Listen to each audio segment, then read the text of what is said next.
समय एक ऐसी चीज है साथियों जिसको आप कितना भी धन देने के बावजूद भी खरीद नहीं सकते। उस समय को वापस नहीं ला सकते हैं। जो समय एक बार आपके हाथ से गुजर चुका है उसको आप दोबारा से कितनी भी कीमत देने के बावजूद भी खरीद ही नहीं सकते हैं। तो सबसे जो अनमोल धन है वो समय होता है। इसलिए बड़े बड़े कवि, लेखक और महान व्यक्ति कहकर गए हैं कि अपने समय का सदुपयोग करिए, अपने समय का सदुपयोग करिए, क्योंकि समय एक बार निकलता है तो वो वापस नहीं आपको मिलता है। और यह भी बात सत्य है कि समय निरंतर चलता रहता है। आप चाहे सोएं या जागें, आप अपने लक्ष्य को हासिल करें या ना करें, आप उसके पीछे कितना दौड़ते हैं या सोते हैं वो आपके ऊपर है। तो लेकिन आपको यदि महान बनना है, आपको सफल बनना है, तो आपको अपने समय की कदर करनी ही होगी। दूसरा और कोई उपचार ही नहीं है। मेरी बैक टू बैक कई सीरीज में लेकर आया हूं कि समय को कैसे बचाना चाहिए, समय का सदुपयोग करना कैसे होता है जिससे कि आप अपने जीवन को सफल बना सकें। इन सभी पर मैं वीडियो लेकर आया हूं। आप सभी इसको बहुत पसंद भी कर रहे हैं। और आज मेरी वीडियो जो है उसी समय को लेकर मैं दोबारा बना रहा हूं और समय की एक लंबी सीरीज में आप सभी के लिए बना रहा हूं, जिन्हें देखकर आप जो है अपने समय का सदुपयोग कैसे करें, कहां कहां से हम समय को बचा सकते हैं, कैसे हम एक दिन में से 24 घंटे जो हैं उसको 48 घंटे बना सकते हैं। ये सारी की सारी चीज़ें मैं अपनी वीडियो के अंदर आपको बताता जा रहा हूं। आपके ऊपर है कि आप उसको फॉलो करें या ना करें। मैं अपना काम कर रहा हूं क्योंकि समय ये कहता है कि निरंतर आप आगे बढ़ते रहिए, घड़ी की सुई की तरह टक टक टक टक चलते रहिए। आइए हम चर्चा करते हैं। तो समय, क्योंकि आप सभी जानते हैं समय चलता रहता है, तो साथियों समय की हम बचत कहाँ से कर सकते हैं, समय को हम कहाँ से बचा सकते हैं। तो मैं आपको फिर बताना चाहता हूँ, अपने आप को सुव्यवस्थित करके हम समय की बचत कर सकते हैं। आप पूछेंगे कैसे, तो मैं आपको बताना चाहता हूँ कि मान लीजिए यदि हम अपने को व्यवस्थित नहीं रखते हैं, तो कई बार हमने देखा होगा कि अपने घर के अंदर कुछ फाइल हुए, इंपॉर्टेंट पेपर हुए या कोई ज़रूरी कागजात हुए, तो उनको ढूंढने के लिए ही हम डेली के डेली आधा घंटा 1 घंटा हम अपना समय बर्बाद कर देते हैं। तो साथियों सबसे पहले हमें चाहिए कि हम बड़े ही सुव्यवस्थित तरीके से अपने पेपर्स, अपनी फाइल या अपने ज़रूरी जो डॉक्यूमेंट्स होते हैं, जो ऑफिस कार्यालय के अंदर हमें ज़रूरी होते हैं, अपनी ड्यूटी के अंदर जो हमें ज़रूरी होते हैं, तो वहाँ पर हमने अपने आप को व्यवस्थित करना है और अपनी ज़रूरी जो डॉक्यूमेंट्स हैं, अपनी ज़रूरी कागजात हैं, ज़रूरी जो फाइल्स हैं, उनको बेहतर तरीके से वहाँ पर जो है हमें रखना होता है, जिससे कि हमारा कम समय में अधिक काम हो सके। जैसे कि मैं उदाहरण देकर आपको समझाना चाहता हूँ। एक अच्छा मेडिकल स्टोर वाला जो होता है वो क्या होता है कि आप जैसे ही पर्चा देते हो तो तुरंत अपना जो है आपको मेडिसिन प्रोवाइड करा देता है। वो कैसे करा देता है? क्योंकि उसने अपने आप को व्यवस्थित कर रखा है। तो ऐसे ही आप अपनी फाइल कहाँ पर रखते हो, अपने डॉक्यूमेंट्स कहाँ पे रखते हो, अपने पेपर्स कहाँ पे रखते हो, किस समय क्या चीज़ें आपको करनी है, उन सब का ब्यौरा आपके पास होता है, तो आप अपने आप को व्यवस्थित कर लेते हो।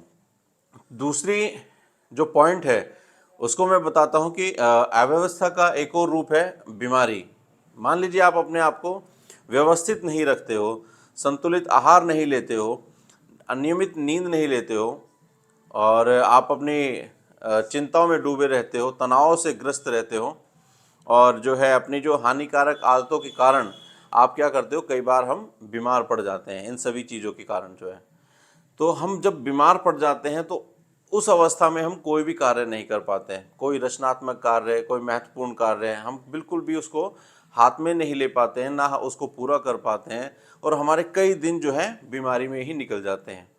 तो हम अपनी ये जो दिन हमारे जो खराब होते हैं, हम इनको भी अपने आप को व्यवस्थित करके, सुव्यवस्थित करके उसको बेहतर कर सकते हैं। हम अपनी बीमारी को भी पीछे छोड़ सकते हैं, अपने समय को जो है सदुपयोग कर सकते हैं। कैसे कर सकते हैं? संतुलित आहार लेकर, संतुलित आहार लेकर और नियमित व्यायाम करके। हमारा मन हो या ना हो, हमारा मूड हो ना हो, लेकिन हमें अगर आधा घंटा व्यायाम करना है तो करना ही है, हमें अपने फिटनेस पर ध्यान देना है तो देना है। तो इस तरीके से हम अपने आप को सुव्यवस्थित रख सकते हैं और अपने समय की बचत कर सकते हैं। तो ये था आज की जो हमारी वीडियो थी कि अपने आप को सुव्यवस्थित करके हम अपने समय की बचत कर सकते हैं। अब दूसरा पॉइंट मैं आपको बताना चाहता हूं साथियों, टाइम टेबल हमारे जीवन में, जी हाँ, टाइम टेबल बनाकर आप अपने समय को व्यवस्थित कर सकते हो और वहां से भी आप अपने समय की बचत कर सकते हो। कैसे? मान लीजिए आप अपने जो है कल के दिन के प्रारंभ को जो है पूरा टाइम टेबल से अपना मैनेज कर लेते हो कि मुझे इतने बजे उठना है, इतने बजे मुझे ड्यूटी जाना है या ऑफिस का कार्य करना है, इतने बजे मुझे घर पर आना है वापस, और मुझे फैमिली को इतना टाइम देना है, या सोशल जो आपके जो मेल मिलाप है उसमें इतना मुझे समय देना है, या कोई भी अन्य ज़रूरी काम है मुझे इतना समय देना। जब आप पूरा बैलेंस जो है अपना टाइम टेबल जो है आप बना लेते हो तो आपके जो है समय की बचत होती है। आप अपने समय को ख़राब भी नहीं कर पाते कि आप उसका जो है गलत उपयोग करें। तो इस कारण से आप क्या करते हैं, अपने लक्ष्य को पूरा कर लेते हैं और समय की बचत भी कर लेते हैं समय का सदुपयोग करते हुए। तो ये था हमारा दूसरा पॉइंट कि आप अपने समय का टाइम टेबल एक दिन पहले ही नाइट में आप उसको कंप्लीट करके अपने समय सारणी को जब बनाते हो आप जो है, तो इस तरीके से भी आप अपने समय की बचत कर सकते हो। अब हम आते हैं अपने तीसरे पॉइंट पर, जो सबसे बड़ा पॉइंट है साथियों। मान लीजिए हमें अपने लक्ष्य के बारे में भी पता है कि हमें करना क्या है, हमें जाना कहाँ है, और उसकी हमने योजना भी बना ली है कि हम कैसे कैसे अपने लक्ष्य को प्राप्त करेंगे। लेकिन सबसे इंपॉर्टेंट चीज जो है कि हम उस पर एक्शन ही नहीं लेते। अगर हम एक्शन ही नहीं लेंगे तो हमारा लक्ष्य, हमारी योजनाएं सब धरी की धरी रह जाएंगी। हम सब जानते हैं कि बिना मेहनत के कहीं भी हमें सफलता नहीं मिल पाती या सफलता नहीं मिल सकती, परंतु इसके बाद भी हम मेहनत से जी चुराते हैं साथियों।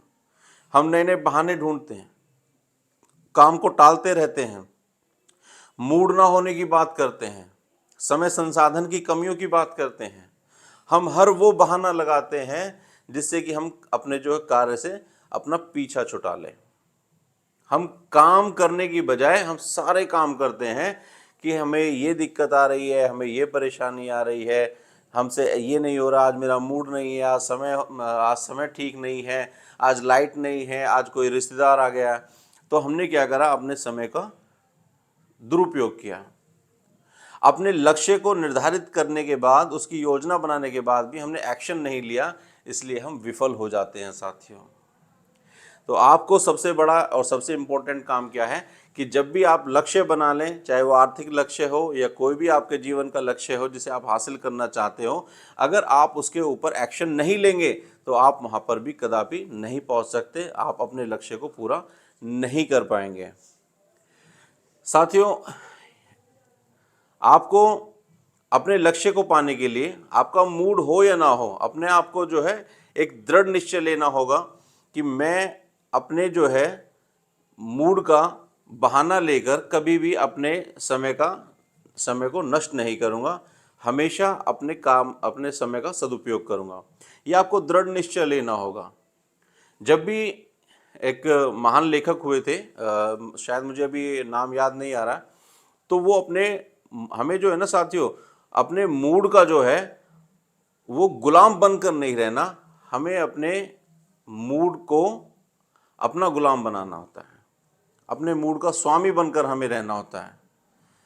यानी कि अगर आप अपने मूड के गुलाम बन जाते हैं तो आप अपने लक्ष्य से धूमिल हो जाते हैं। लेकिन यदि आप अपने मूड के स्वामी बन गए तो उसको आपके अधीन होकर काम करना ही होगा। आपका मूड करे या ना करे, लेकिन आपको अपना कार्य निरंतर करते रहना पड़ेगा और आप अपने लक्ष्य को उचित समय पर प्राप्त कर लेंगे। एक महान कवि लेखक थे, तो उनका भी यही कहना था। मैं उसका नाम अभी स्मरण नहीं है, मैं हो सकता है मैं डिस्क्रिप्शन में डाल दूं। तो उनका कहना था कि मेरा मूड करे या ना करे, क्योंकि उनको एक महान साहित्यकार बनना था। तो उन्होंने कहा कितनी भी अड़चने, कितनी भी मुश्किलें क्यों ना आए, लेकिन उन्हें जो 5 पेज लिखने होते थे वो 5 पेज वो लिखते ही जरूर थे। तो इसी तरीके से साथियों, हमें भी हमारा मन करे या ना करे, तो इसमें बच्चों को भी मैं बोल सकता हूँ, बिजनेसमैन को भी बोल सकता हूँ, ड्यूटी वाले को भी बोल सकता हूँ, जो आर्थिक संपन्नता चाहते हैं मैं उनको भी बोल सकता हूँ कि हमें उनसे सीख लेनी चाहिए कि हमारा मन करे या ना करे, मूड हमारे साथ हो ना हो, समय परिस्थिति हमारे अनुकूल हो ना हो, लेकिन अगर हमें जो काम करना है वो हमें काम निरंतर करते रहना चाहिए, जिससे कि हम अपने लक्ष्य को समय रहते उचित समय पर प्राप्त कर लें, हासिल कर लें। तो आज की जो हमारी वीडियो थी साथियों, इसमें मैंने ये 3-4 पॉइंट्स के माध्यम से आपको ये बताने की कोशिश की गई कि हम किस तरह से समय का सदुपयोग करके अपने जीवन के लक्ष्य को प्राप्त कर सकते हैं। आपको यदि हमारी यह वीडियो अच्छी लगी हो तो इसको लाइक और शेयर अवश्य करें, कमेंट बॉक्स में कमेंट अवश्य करें। बार बार हमारे YouTube चैनल पर आकर हमारे सभी वीडियो को प्रेमपूर्वक देखने के लिए आप सभी का हृदय से बहुत बहुत धन्यवाद।